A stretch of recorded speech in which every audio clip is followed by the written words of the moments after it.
So I wanted to do an unboxing of this 460 chainsaw because I actually spent a lot of time researching what would be the best chainsaw for us, and that this is the chainsaw I came up with. The problem with the unboxing is that it's a chainsaw, so the second it arrived at our house, it became unboxed. But I haven't started it yet, so we're good there, but I have taken it out of the box. I did want to show you everything that comes in the box with this chainsaw. But first, I'd like to talk about why we went with the 460 over some of the other options that were out there. So the reason why I chose the Husqvarna 460 is because, number one, I think that when you're looking at chainsaws, that you're going to come up to two brands that really stand out, Stihl and Husqvarna. And depending on what you're doing, one brand may be better over the other. Husqvarna actually has a very good Pro series of chainsaws, and something that I like about the Rancher chainsaws is that they're a chainsaw that bridges the gap between consumer and arborist. People who have a lot of property generally need a bigger chainsaw.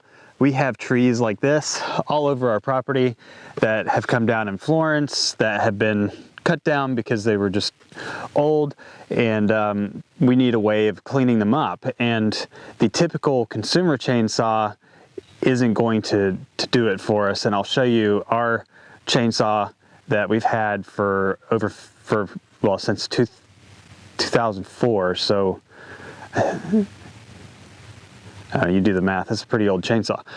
Basically, we needed something bigger. We needed a 50cc or larger chainsaw. The Husqvarna 460 is a 60cc chainsaw. It's on the larger end of the spectrum for Husqvarna Rancher series. You can go up to a 465. The reason why I went with the 460 over the 465 is that based on the price difference of about $100, I didn't see a whole lot of power benefits to the 465. It does have a little more horsepower. The biggest benefit to a 465, and if you're up north, you're gonna like this, it has an automatic throttle adjustment depending on the temperature that you're in. So it auto tunes wherever you are. And people who are in colder environments that have to tune their chainsaws regularly, the 465, the extra $100 right there makes a lot more sense. The slight additional power from about 3.62 or 3.68 horsepower is what the 60cc is. The 465, which is a 65cc, is I think it's like 4.29. With Husqvarna, it's just a random point something or other, but you can basically say one's about a 4.2 to 3, and one's about a 3.6 to 7. So the horsepower, there is a jump in horsepower between the 460 and 465.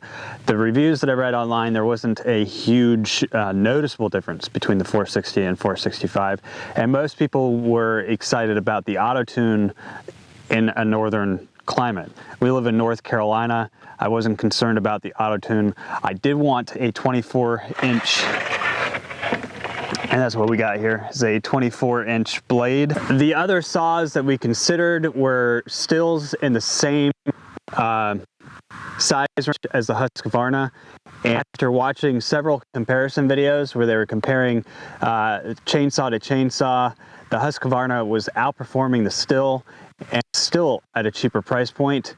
Catch the pun. So Husqvarna is a Swedish brand. That's another thing that I really like about it.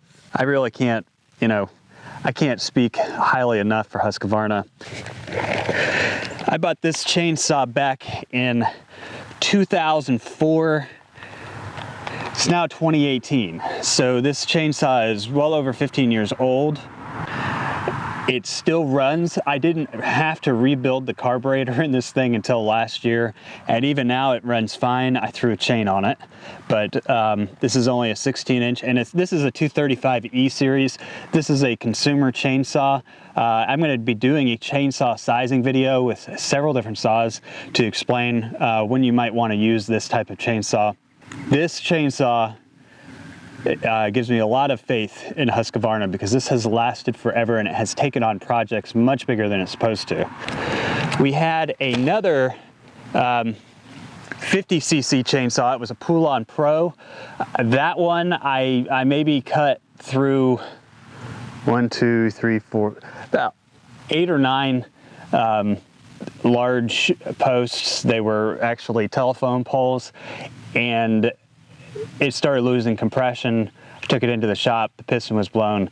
The Poulan Pro 50cc is only about a $200 chainsaw. It only lasted me for a few months. It wasn't worth repairing. I didn't even bother with the warranty because you can't fix a piece of junk. Another chainsaw that I'm going to be comparing this 460 to is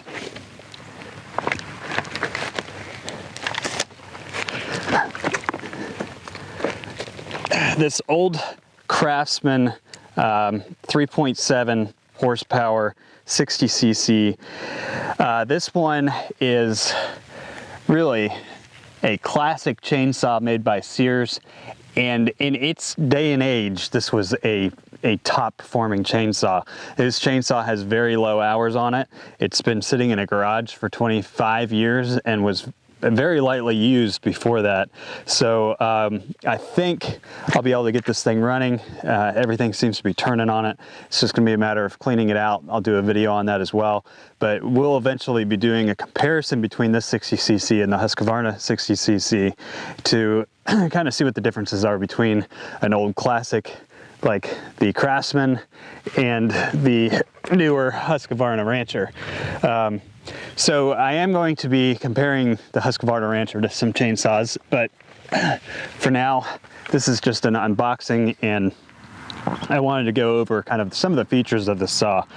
If you've used a Husqvarna saw, you know that they've got the anti-vibe, which is basically the springs in the handles keep the chainsaw from vibrating out of your hands. That is a very important safety feature. It's easy to lose control over a chainsaw, so something like that just kind of helps keep your strength up while you're using it and allows you to cut a little more with a little more comfort and ease. I love that feature. I think that most chainsaws have some sort of anti-vibration system on them now. I mean, this has the X-Torq engine. I can't speak to that yet because I don't think our E-Series has the X-Torq engine, so I don't know what that can do or what that can't do. I know that you're supposed to, on these blades and the design, you're supposed to have less kickback, but obviously kickback can happen with any chainsaw, so I'm not really going to mention that as a feature because that's just a safety thing that you should always pay attention to. So what comes in the box, you get some Husqvarna 2-cycle mixing oil for your gasoline. I'm not going to use this, and the reason why is because most of the gasoline I can get out here has ethanol in it, and you should not be putting ethanol in anything that is small engine related. I put ethanol in things like lawnmowers. You probably shouldn't do that. But with a 2-cycle motor, there's a much easier way of getting non-ethanol gas, which is just better for your motor. The ethanol gas can gum up your motor pretty quickly, and it actually voids the warranty. So that's where Husqvarna will extend the warranty if you use their oil. They won't warranty you if you're using ethanol gas. So instead of using this, I'm going to be using a Husqvarna premixed fuel 50-to-1 ratio. That way I'm still getting the Husqvarna extended warranty, which they have a normal warranty, but they'll extend it if you are only using their oil fuel mixture.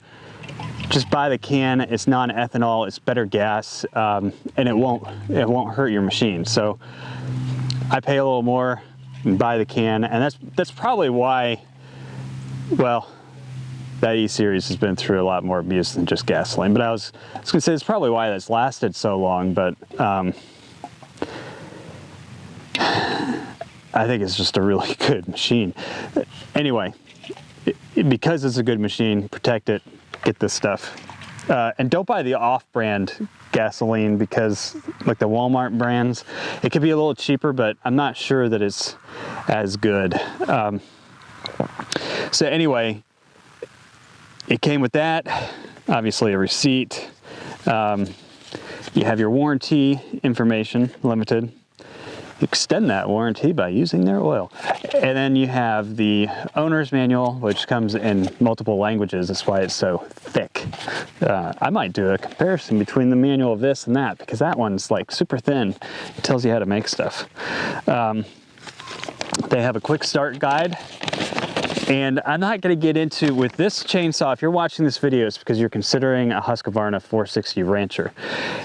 I'm not going to go over how to put a chain or bar on this, because if you don't know how to do that, you probably should not be buying a 460 Rancher chainsaw. I would suggest starting out with something like our little E series and working your way up, because a larger chainsaw is more powerful, it has a stronger kickback, and it's heavier to operate, so there's more room for error. That doesn't mean that the smaller chainsaws aren't dangerous, because they could be extremely dangerous. Anything that you could lift over your head and swing around in odd angles is dangerous. I'm going to do a safety video on that, and I'll show you guys the brim of a hat that'll prove how dangerous a chainsaw actually can be.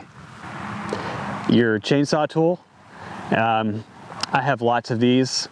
It's good to keep collecting these because they tend to disappear out in fields and in backs of trucks and all sorts of places. Obviously it came with the bar and the chain, and I think that's about it. Oh, the sheath. Now this is important because this protects your chain. But what I like about Husqvarna is they have a power box that I had purchased back in 2004, a power box. The way that this is designed perfectly to fit inside that old power box, so that I don't have to go out and buy a new case for a new chainsaw. I don't really put the 235 in the power box. That one mainly sits in the back seat of the pickup truck. When I need a chainsaw, I pull it out and cut something. It's a very small chainsaw, easy to move around. But for this chainsaw, it's a lot bigger. I'm probably going to store it more and save it for bigger projects. So this sheath is, I was excited to see this in there, and I was even more excited to see that it fit our Husqvarna power box, because when you look online, those things say that they're only good for 18 to 20 inch chains. They'll fit a 24. If you buy the Husqvarna 460, it's going to come with one of these. Great way to store your chainsaw. I will say that those boxes are plastic, but they are not waterproof. Doesn't mean you can leave your chainsaw sitting out in the yard, but it's a great way to store your chainsaw and protect it from dust and other elements in a proper storage location. It'll also protect you as you're transporting it from touching the chain. The chainsaws, a lot of people will say they don't have blades. They do have blades. They have lots of little blades on a chain. So having one of those protectors is it's very nice, especially when you have little kids or anybody that come across a chainsaw and accidentally try and grab it. So I guess it's time to put some oil in this thing. It does not come with oil or gas in it. It comes with a nice little warning label on the pull string. It says read the directions. So again, for the gasoline, I am using a Husqvarna gas fuel mixture. And when you fill these things, you don't want to fill them all the way up. You just want to fill them to about 3/4 of an inch full. You need to allow for some space for expansion in there. The oil for the chain you're going to put in there, and you're probably going to want to fill that up. And you're probably, when you first start these things up, you should let them run for a little bit, let the chain get lubed up before you just go out and start cutting. So I'm going to go through this and show you how to start this thing up, and then, I mean, I'm not dressed for it, but maybe we'll just give something a quick cut. Okay, so this again is an old power box, and I'll post links to these below, because if you don't have a proper way of storing your chainsaw, you really should invest in one of these. I really like these boxes. You can get chainsaw bags. I should probably have a chainsaw bag for the chainsaw I keep in the back of our truck.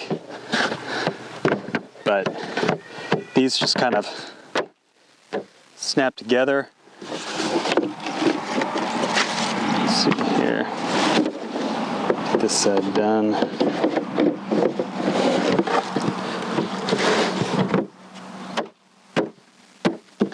And this is your power box. It opens up 2 ways there. Now the new chainsaw chain protector will slide right in here.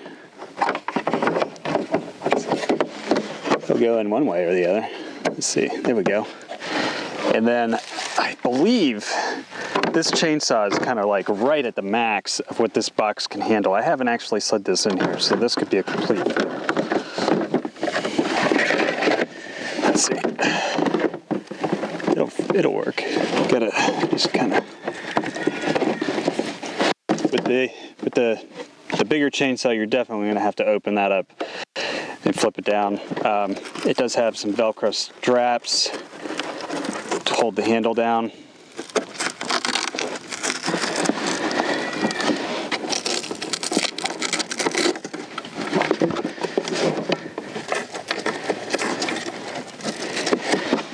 And then you could just close this box up, latch it, and there you go. Great way to store a chainsaw. A very inexpensive box. It'll save you a lot of money in the long run by protecting your equipment. Let's get to setting this chainsaw up here. So the first thing that I'm going to do is add the bar oil that goes into this front compartment here. You'll see a little chain on there with a drip. I kind of feel like that's one of those things that if you were unaware of that, the 460 may not be a good chainsaw for you. Just a little bit more about the 460. What this chainsaw is used for, you can use it for felling large trees, you can use it for storm debris cleanup, and it's more of an all-around versatile chainsaw versus your arborist saws, maybe just, you know, designed for either tree climbing or large work. The 460, I've seen a lot of arborists have them on their truck just because they're kind of that middle saw that can do some of the smaller tasks and can also handle some of the bigger tasks.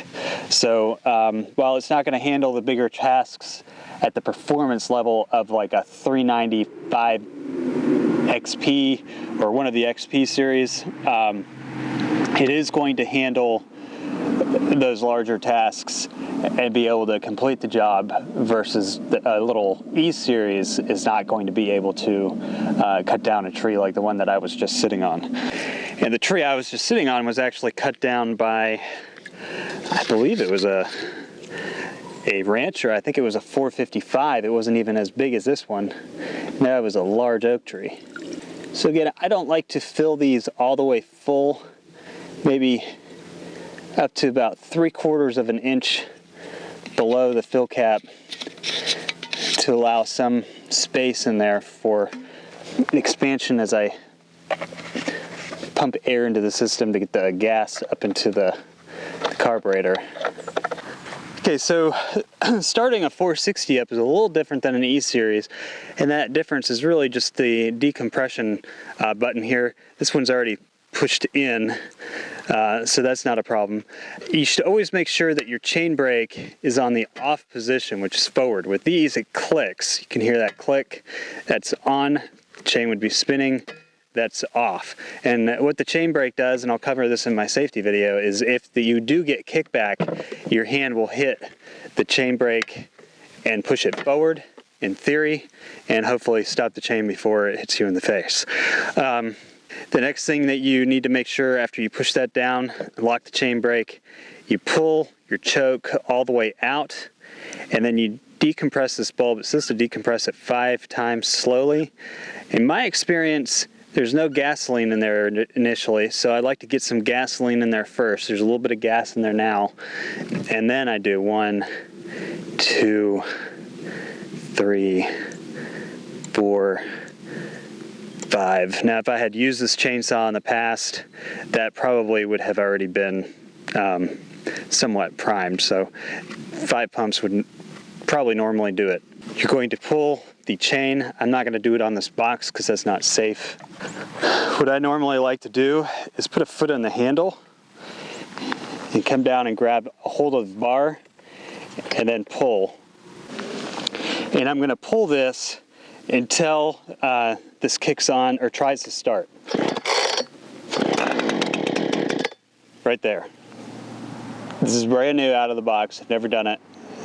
2 pulls and it started halfway. Now I just decompressed the blue choke halfway in. And it's on. Squeeze your lever. And that puts it into a normal idle. Before it was revving a little high. So now we've got this. Sounds really pretty. Pull the chain brake back.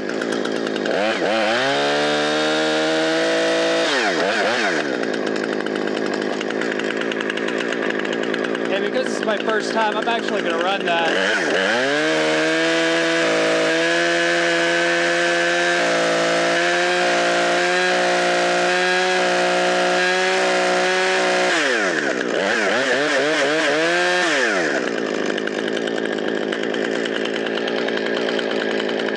Turn it off, you just lift the switch or push it down and it's off. Now the chain brake on this, the thing that remember when you're operating these chainsaws is that you, I forgot what I was going to say. So that's pretty much it. It's operating pretty normally. The thing to remember about this is if I started that up and I took the chain brake off and without pressing the throttle the chain was moving, that's an indication that the adjustments to my idle are incorrect or that I've got a problem with the chainsaw clutch. This is a brand new chainsaw. Everything operated perfectly normal. What I'm going to do now is head over to this oak tree and just cut through a limb to see how smooth of a cut it is. I've been looking forward to this part, but everything else on this so far has been fantastic. That was the easiest chainsaw I have ever started in my entire life. 2 pulls, turned over. Literally, I didn't count. Was that 1 or 2 pulls and then it started?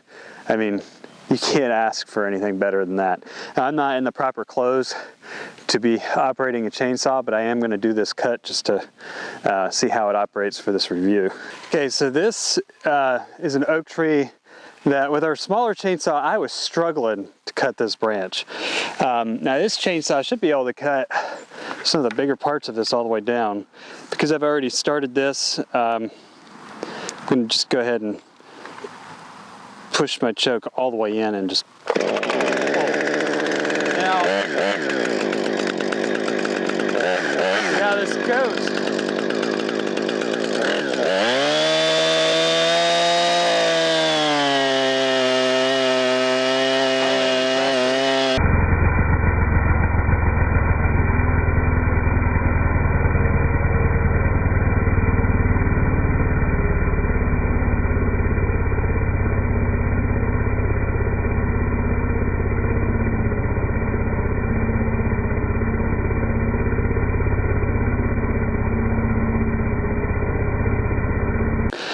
Okay, so that saw, I took my hand off for a second. Don't ever do that.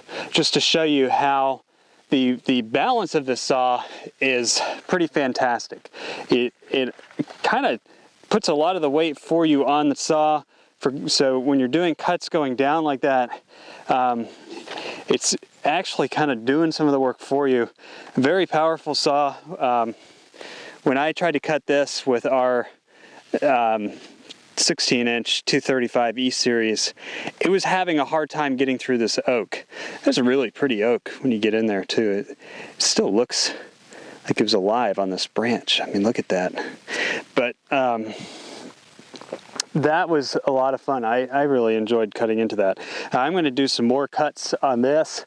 What I'm going to try and do is get this entire tree prepared and then run a chainsaw mill down the center and try and get some planks out of it, which is part of the reason why I wanted the 460 in the first place, was to get myself set up to where I could cut this with at least some 18 to 20 inch wide planks out of this tree, and use the wood for something other than just burning. And when you use a chainsaw mill, you're going to have lots of scrap, so you'll still have plenty of firewood. But just cutting these discs, this chainsaw was very smooth, very quick. I put very little effort at all into actually cutting this tree, which was fantastic to me. I can't tell you how difficult this has been to cut with our smaller Husqvarna chainsaw, but this is great. And obviously, you know, this isn't a very large piece right here that I was cutting into, but as I get down the line into some of the bigger areas, I don't think this chainsaw is going to get bogged down a single bit. The way that it just acted in cutting this, it acted like this really wasn't even there. It was like going through a piece of butter with a butter knife. So very well pleased with my first run on this chainsaw.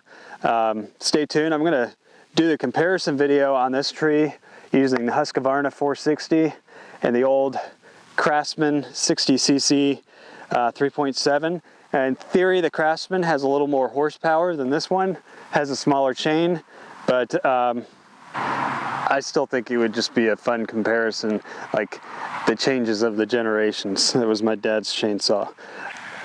So yeah, if you're looking for a good all-around chainsaw this holiday season, Mrs. Claus, this is something for Mr. Claus. If you aren't on a big piece of property, your husband or you are not used to operating chainsaws, stick with the consumer chainsaw initially. You can still cut a lot of things with that Husqvarna 235 E series, but there's a lot of issues that you can run into learning to operate a chainsaw that can become a lot more dangerous when you put a lot more power behind it. So stick with the smaller saws that you have a little more muscle control over before you get into these bigger saws.